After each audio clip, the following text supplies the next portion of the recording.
दोस्तों नमस्कार। आज का ये वीडियो उन तमाम बैंक मित्रों हेतु है या तमाम एईपीएस संचालकों हेतु है जो बैंक ऑफ बड़ौदा या अन्य बैंक का कार्य कर रहे हैं या एईपीएस के थ्रू आधार कार्ड से अपने फिंगरप्रिंट डिवाइस से लोगों का जो पैसा विड्रॉ करते हैं, डिपॉजिट करते हैं, उनके लिए ये वीडियो है।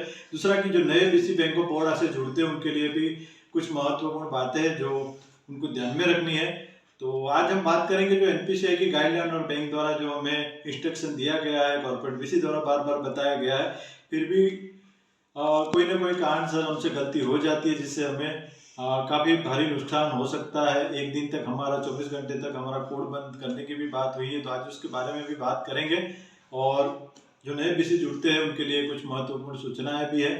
तो जैसे कि अगर आप नए बीसी के तौर पे कार्य कर रहे हैं या नए बीसी के तौर पे काम से जुड़े हैं, तो जैसे बैंक ऑफ बड़ौदा की बात करें, हमें 2 अकाउंट ओपनिंग का ऑप्शन दिया गया है। एक है बीएसबीडी यानी जो जनधन अकाउंट कहा जाता है, प्रधानमंत्री जनधन अकाउंट, जो कि जीरो बैलेंस अकाउंट है। तो उस पर अगर आप अकाउंट खोलते हैं तो कोई दिक्कत नहीं है, आप आसानी से उसको खोलिए, कोई दिक्कत नहीं, क्योंकि उसके अंदर आपको डिपॉजिट बाद में करनी होती है। उसमें कहीं से भी आपके ओडी अकाउंट से या सेटलमेंट अकाउंट से पैसे नहीं जाते। लेकिन अगर नॉन बीएसबीडी अकाउंट का जो कॉलम दिया गया है, अगर आप रूरल बीसी है तो 1000 और सिटी के बीसी है तो 2000 मिनिमम उनके खाते में डिपॉजिट आपके ओडी अकाउंट से यानी सेटलमेंट अकाउंट से सीधा हो जा रहा है। यानी कि अगर आप गलती करेंगे, बहुत से बीसी भाई का ऐसी समस्या आई है कि कस्टमर को बीएसबीडी के तौर पे उन्होंने जैसे नया नया जनधन अकाउंट के तौर पे जैसे खोल रहे थे उसी हिसाब से अकाउंट ओपन कर दिया, और ओपन करने के बाद उनको ये मालूम नहीं था कि ये नॉन बीएसबीडी अकाउंट है 2000, क्योंकि उसकी कोई पर्टिकुलर ट्रेनिंग या कोई पर्टिकुलर जानकारी बैंक द्वारा या कॉर्पोरेट बीसी द्वारा, जो कि कॉर्पोरेट बीसी को ये बताना होता है, लेकिन फिर भी उन्होंने कोई ट्रेनिंग ऐसी कोई की नहीं, जिसके चलते शुरू की बात है और अभी भी कुछ बीसी को ऐसी समस्या आ रही है जिसके तहत आप अगर नॉन बीएसबीडी अकाउंट ओपन करते हो तो सीधा आपके ओडी अकाउंट से, जो आपको सेटलमेंट अकाउंट जो बैंक का है उससे जो आपका डिपॉजिट उस खाते में, उससे सीधा 2000 कस्टमर के खाते में चले जाते हैं। उसके बाद आप 2000 रुपये और डिपॉजिट करते हो जो कि कस्टमर से डिपॉजिट के तौर पे लेते हैं, या 2000 से अधिक जो भी डिपॉजिट लेते हैं तो वो आप डाल दें। शाम हो जाती है, जब ट्रांजेक्शन लेवल खत्म हो जाता है, तब जाकर आपके अकाउंट में, जो सेटलमेंट अकाउंट में आपका जो बैलेंस है उसमें 2000 का कहीं ना कहीं 2000 या अधिक अकाउंट खोले हैं तो कहीं ना कहीं आपको उसका गैप आता है। और शुरू में जैसे बहुत से बीसी भाई, इस तरह की बात हुई है, हमारे जो साथ में काम करने वाले जो बीसी भाई है उनको भी इस तरह की समस्या है, फिर कस्टमर को बुलाना पड़ा, क्योंकि हमारा जो अकाउंट है वो डेबिट फ्रीज होता है। जब तक हम उसको 24 घंटे बाद उसको अनफ्रीज कराना है, अनफ्रीज हो जाने के बाद उनके खाते से हम पैसे विड्रॉ कर सकते हैं। तो काफ़ी लंबा प्रोसेस होता है, कस्टमर चला जाता है, उसको भी कन्फ्यूज़न होता है, अगर फ़ोन करके बुलाते हैं उनको समझाना पड़ता है, पूरी बात बतानी पड़ती है, तब जाकर वो हमारे खाते में वापस से हमें पैसा वो विड्रॉ करके हम ले पाते हैं। तो 24 घंटा या 2 दिन आपका निकल जाएगा, उस कस्टमर को बुलाना पड़ेगा। तो इस चीज़ को आप ध्यान में रख के बीएसबीडी यानी कि जो जनधन अकाउंट है जो 81 से शुरू होता है उस पर आपको कोई टेंशन नहीं है, क्योंकि वो जीरो बैलेंस पे आपके ओडी अकाउंट से कहीं पर भी उस खाते में पैसे नहीं जाएंगे, उसके बाद आपको डिपॉजिट करना होता है। जबकि नॉन बीएसबीडी अकाउंट जो कि सेविंग अकाउंट के तौर पर है, जिसमें कस्टमर को चार्जेस लगता है, एटीएम फैसिलिटी, चेकबुक फैसिलिटी, सारी फैसिलिटी उसके अंदर अवेलेबल है, और वो ज़्यादा ट्रांजेक्शन भी उसके अंदर कर सकते हैं। तो उस अकाउंट की अगर बात करें तो उस पर आपके ओडी अकाउंट से सीधा सीधा पैसा चला जाता है। तो उस चीज़ को आपको ध्यान में रखना है। जब भी आप अगर नए बीसी है और जब भी कोई एईपीएस से ट्रांजेक्शन करते हैं, जैसे आधार से पैसे विड्रॉ करने की बात है, तो विड्रॉ और डिपॉजिट ये दोनों कॉलम ऊपर नीचे है, तो उस चीज़ को ध्यान में रखिए। जब भी आप करिए उसको ध्यान से करिए, और ये ध्यान रखें कि कहीं गलती से आपको विड्रॉ की जगह पे डिपॉजिट तो नहीं हो गया, क्योंकि ये कई बार हमसे भी गलती हो चुकी है और 7-7 10-10 हज़ार तक का पेमेंट दे दिया गया है।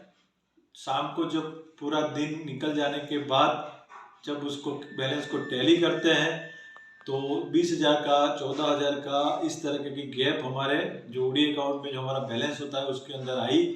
उसके बाद पूरा दिन का हमें स्टेटमेंट निकालना होता है, जो कि दूसरे दिन हम ब्रांच पे निकालते हैं। उसके बाद पूरा टैली करते हैं, कस्टमर को बुलाना पड़ता है, कस्टमर आएगा, उसके बाद उसको समझा के उसको पूरा डिटेल बताकर ब्रांच से बात कराकर उसके बाद उसको विड्रॉ ले सकते हैं। तो ये लंबा प्रोसेस हो जाता है।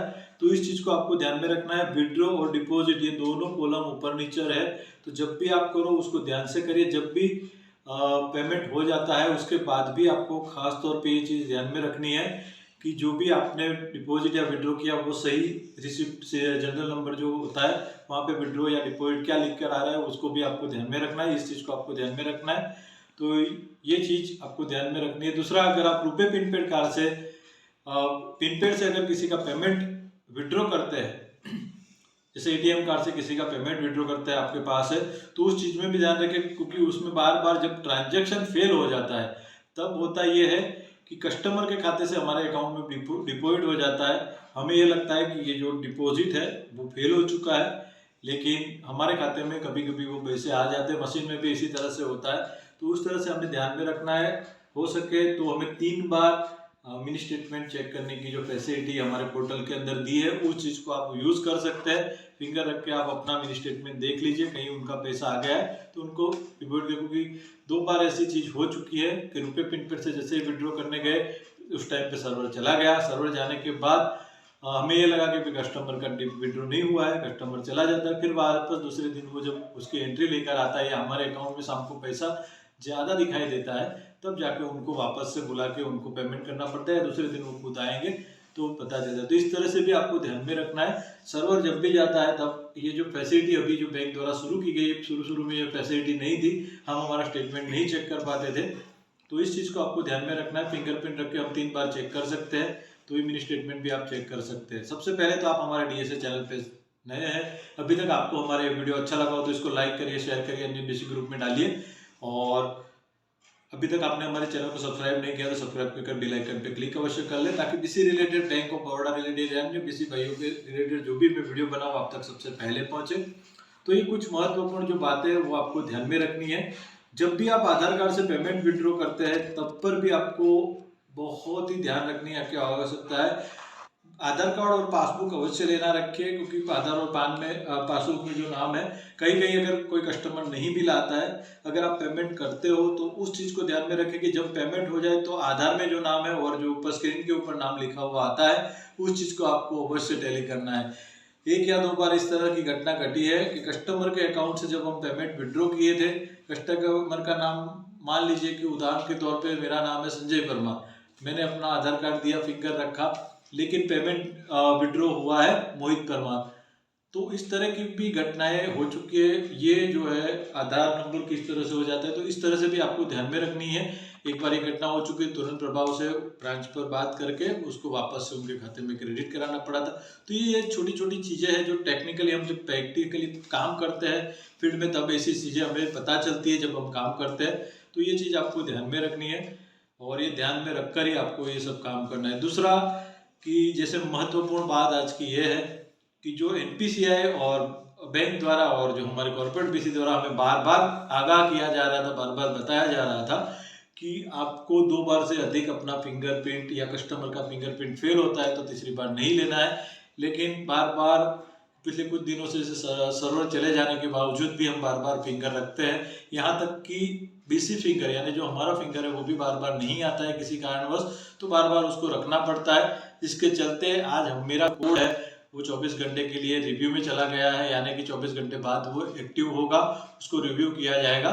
तो इस चीज़ को आपको गंभीरतापूर्वक ध्यान में रखना है, क्योंकि आपके साथ भी ऐसा हो सकता है। अगर आप नए बीसी है, अभी तक आपको जानकारी नहीं मिली, आपके कॉर्पोरेट बीसी द्वारा जानकारी नहीं दी है या बैंक द्वारा आपको ये एनपीसीआई की जो गाइडलाइन है उसके बारे में जानकारी नहीं है, तो इस वीडियो को आप ध्यान से काम करिए।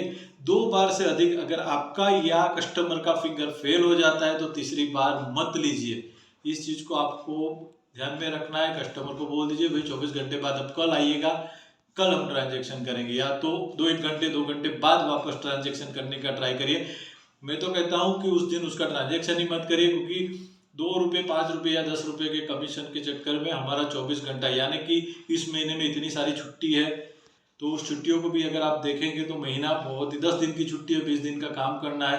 20 दिन के काम में भी अगर इस तरह से हमारा आज जैसे 2-2:30 बजे से ये जो कोड रिव्यू में चला गया, यानी कि 24 घंटे तक मेरा कोड एक्टिव नहीं हो गया, यानी कल पूरा दिन निकल जाएगा। आज का आधा दिन गया, कल का आधा दिन, तो पूरा दिन इस तरह से चौपट हो जाएगा और बाद में शुरू हो जाएगा। शुरू में तो बात इस तरह, यहाँ तक कि कॉर्पोरेट बीसी द्वारा बताया गया था कि हमारा फिंगरप्रिंट डिवाइस ही ब्लॉक कर दिया जाएगा एनपीसीआई द्वारा, यानी 4-4.5-6 हज़ार रुपये का जो हमें लॉस हो सकता है। तो अभी देखते हैं कि फिंगरप्रिंट डिवाइस ब्लॉक हो जाता है या तो हमारा कोड रिव्यू में जाने के बाद वो एक्टिव होता है, तो उस चीज़ को कल पता चलेगा।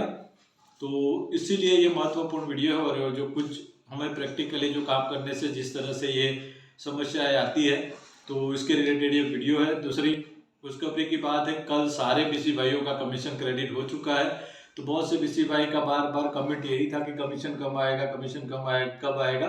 तो कल फरवरी 19 तारीख को सारे सेविंग अकाउंट में क्रेडिट हो चुका है।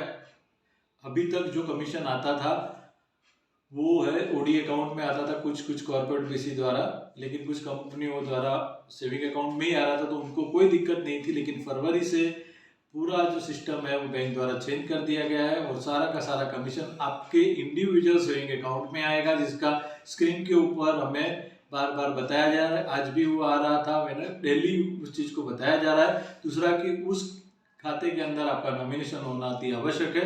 तो ये दो चीज़ महत्वपूर्ण है, आपका खाता सिंगल होना चाहिए और नॉमिनेशन होना चाहिए ऐसे खाते। अगर अभी भी आपका पिछले महीने और इस महीने कमीशन क्रेडिट नहीं हुआ है तो आप अपनी कॉर्पोरेट बीसी को आपका जो सिंगल अकाउंट बीओबी में है और नॉमिनेशन के साथ है उसको आप दीजिए, ताकि उस खाते में बैंक द्वारा क्रेडिट किया जा सके। तो कल सभी बीसी भाइयों का कमीशन क्रेडिट हो चुका है। तो आपसे यही रिक्वेस्ट है कि जो कार्य करने की पद्धति है उसमें थोड़ा सावधानी बरतनी होगी। पहले जिस तरह से काम होता था कोई दिक्कत नहीं थी, भले ही 10 बार फिंगर हम रखते थे, लेकिन अभी जो एनपीसीआई द्वारा जो गाइडलाइन दी गई है, बैंक द्वारा जो इंस्ट्रक्शन दिया गया है, उसको हमें 101% फॉलो करना ही पड़ेगा। 2 बार से अगर हमारा या फिर कस्टमर का फिंगर फेल हो जाता है तो तीसरी बार मत लगाइए, तो उस दिन का ट्रांजेक्शन उसका मत करिए, क्योंकि ओवरऑल नुकसान हमें होगा, कस्टमर का कोई नुकसान नहीं होगा या कॉर्पोरेट बीसी का नहीं होगा। लेकिन एक दिन के लिए हमारा जो कोड है वो ब्लॉक कर दिया जाए 24 घंटे के लिए, तो इस चीज़ को ध्यान में रखना है। काफ़ी सारे बीसी भाइयों का भी इस तरह से हो चुका है पूरे ऑल ओवर इंडिया में, और बहुत सारे ईपीएस संचालकों का भी इस तरह से हुआ होगा। तो आज का ये वीडियो इसी रिलेटेड था। अगर वीडियो अच्छा लगा हो तो लाइक करके शेयर करिए, अन्य कोई वीडियो की आवश्यकता है तो कमेंट करिए। अभी तक बीसी रिलेटेड जितने भी वीडियो मैंने बनाए हैं एक एक करके आप अवश्य देखिए, ताकि आपको नए बीसी है या आपको कोई जानकारी नहीं है किसी काम के रिलेटेड, तो उन सारी चीज़ों को वीडियो के थ्रू आप जान सकते हैं, क्योंकि वो सारे वीडियो लाइव है। तो मिलते हैं नए वीडियो में, तब तक के लिए धन्यवाद, शुभ रात्रि।